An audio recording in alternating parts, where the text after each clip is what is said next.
Hey everyone, and welcome to the Deep Dive. We're excited to have all of you from English with Narayana with us today. Absolutely, it's great to be here. And we know you all are working hard to learn English. We do, and that's exactly why we're doing this deep dive. We've noticed a lot of English learners ask, why is it sometimes easier to understand English than to speak it? It's a really good question. Have any of you ever experienced that? You can understand people talking, but then you try to speak and it just doesn't come out right. Tell us about it. Let us know down in the comments. It's kind of like when you're reading a recipe, right? Like you think you understand it, but then when you go to actually cook, Mm. well, sometimes things don't go as planned. Uh-huh. Yeah, I've definitely had my fair share of kitchen disasters, but I get what you mean. So what does the research say about this whole understanding versus speaking thing? Well, a lot of the research talks about it as passive skills versus active skills. So, listening or reading, those are passive. You're taking information in. Okay. But speaking, that's active. You're the one who has to produce the language. That makes a lot of sense.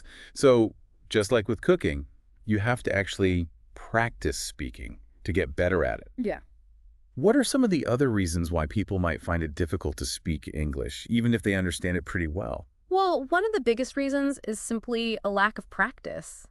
A lot of learners might focus too much on grammar rules and vocabulary lists, Right, right. but they don't spend enough time actually speaking the language. So it's like you might study a map, but you never actually go on the journey. Right, exactly. And then another really common reason is fear. Ah, okay. A lot of learners are afraid of making mistakes, sounding silly or just not being understood. Of course. So they kind of just avoid speaking altogether. It's totally understandable, though. Fear can be a huge roadblock.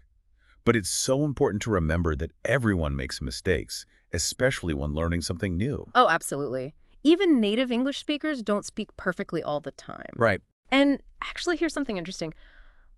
When native speakers talk, they don't usually think about every single word and grammar rule separately. Yeah. They think in these like chunks of language. Chunks. What do you mean by that? Yeah, so like imagine you learn a new phrase like save up for.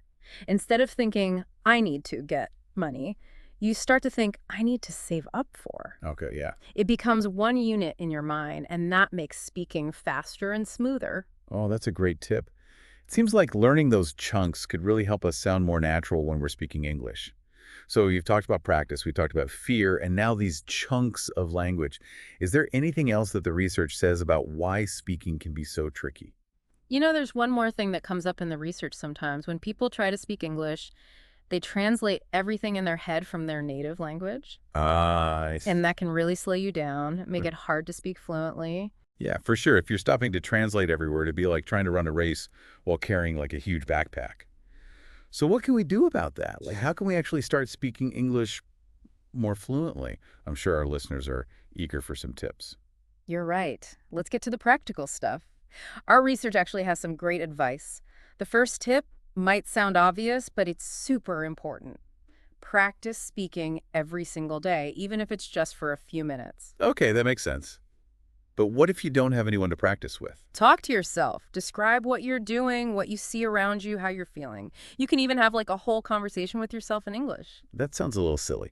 Yeah. But I guess it's a good way to get more comfortable using the language, without feeling shy. Exactly. It's like giving your inner voice an English workout. No. And you know what? With all the technology we have today, you can even practice speaking with a computer. Oh, wow, really? Yeah. There are some really cool AI chatbots out there that can actually have a conversation with you in English. Wow, I had no idea. So you can literally practice speaking anytime, anywhere. That's so cool. Are there any other ways to practice if you don't have a speaking partner? I mean, like a real person. Absolutely.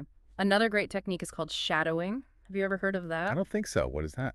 So shadowing is when you listen to someone speaking English, like a podcast host or maybe a character in a movie, and you try to repeat what they're saying like at the same time. So it's like you're their shadow Mm. trying to copy everything they do. Exactly. You try to match their pronunciation and even their intonation. Yeah. And it can really help you develop a more natural sounding rhythm and intonation when you speak. Oh, that's a fun way to practice. Okay, so we've got practice, we've got shadowing. What other tips can we use to help us become more fluent speakers? All right, here's another really important one. This one might feel a little strange at first, but try to think in English. Wait, really? How do you even do that? Oh, start small. You know, begin by just naming the objects around you in English.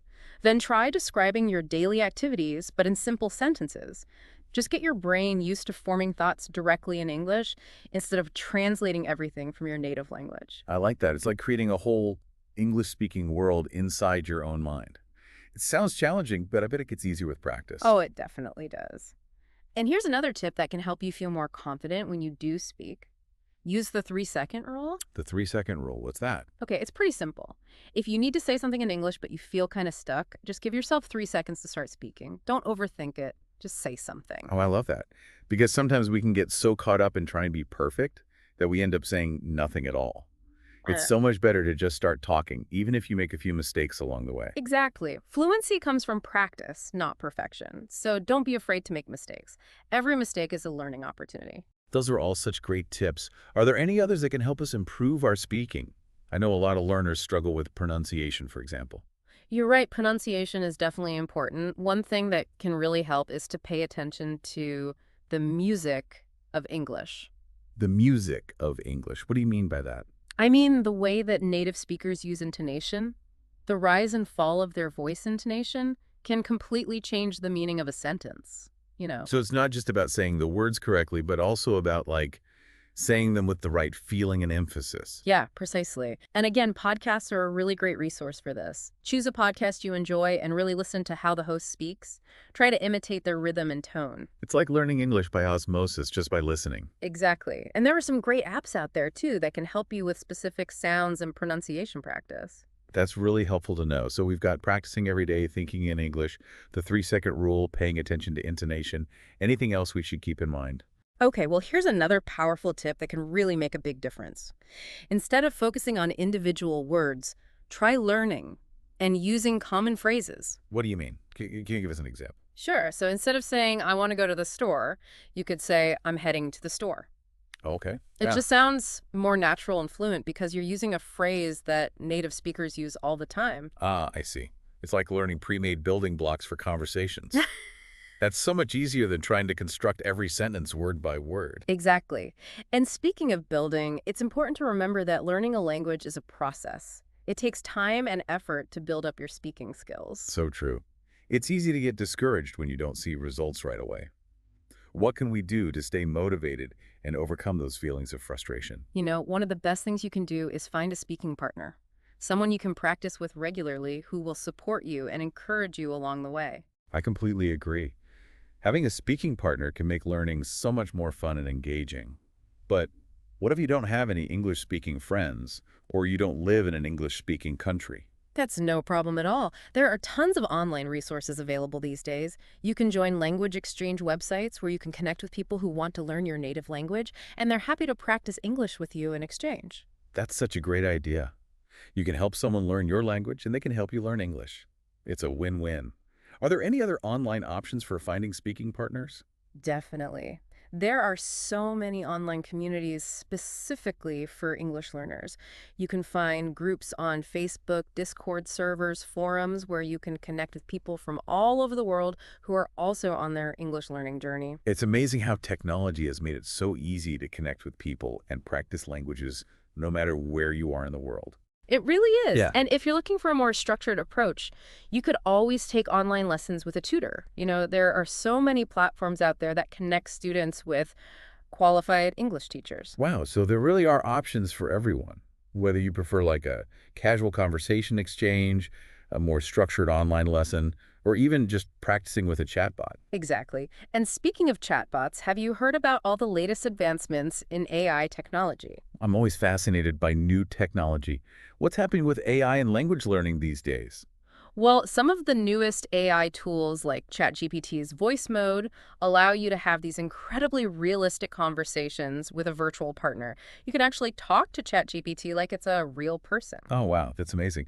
What kind of things can you do with these AI conversation partners? You can practice all sorts of scenarios like ordering food at a restaurant, making small talk with someone you just met, or even having a debate about a current event.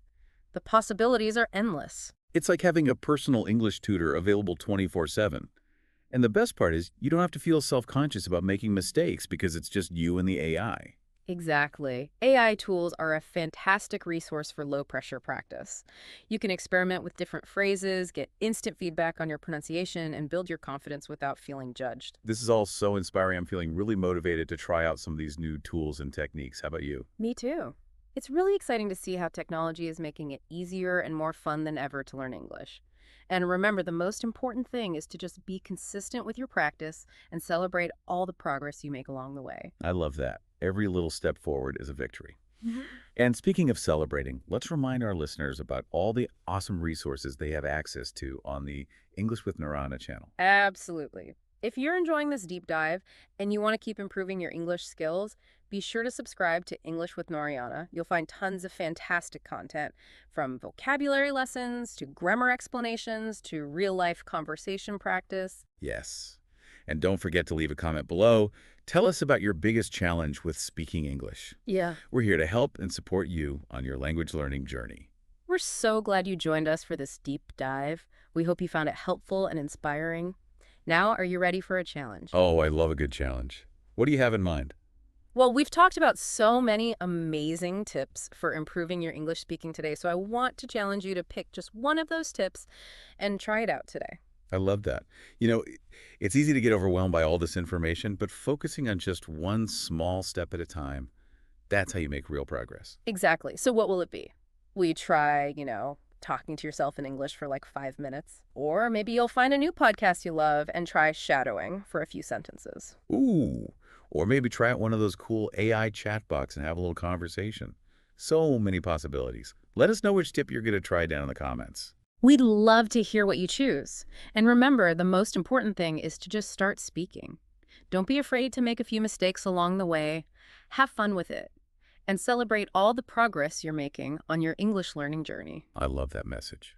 We believe in you, and we know that with practice and perseverance, you can achieve your goal of speaking English fluently. We absolutely do. And remember, the English with Narayana channel is here to support you every step of the way. Be sure to subscribe for more great content and join our amazing community of English learners from all around the world. Thank you so much for joining us on this deep dive into the world of English speaking. It's been so much fun chatting with all of you. Until next time, keep practicing, keep learning, and keep speaking English.